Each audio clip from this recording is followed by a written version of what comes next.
Native communities all over the country are facing a crisis of violence. Yeah, Indigenous women and girls are more likely to be murdered or killed than any other group. But soon, Colorado will have an office solely dedicated to investigating those crimes. I'm Marissa Armas working on this story. Marissa, this isn't a new problem, but now advocates have some progress to celebrate.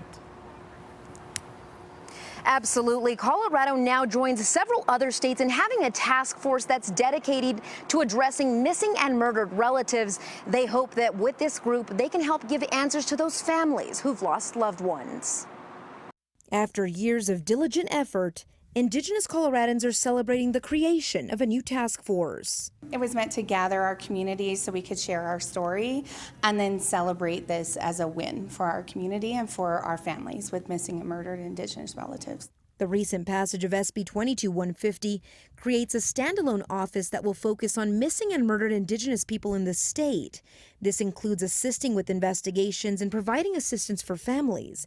It will also focus on policy building and communications with state, local, and tribal governments. This came from the community. This came with input with these state agencies and understanding that we needed a seat at that table with this office to solve this crisis. While the state only recognizes about 17 missing and murdered relatives, advocates say it's actually around 55.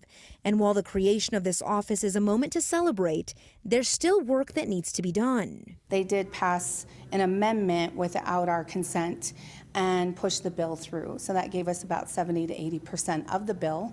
So we do have measures within that we need to continue to fight for. Until then, advocates want the community to know that the task force is there to support them. We have an office now that they can go to that can be trusted to do what's right for our community without re-traumatizing them.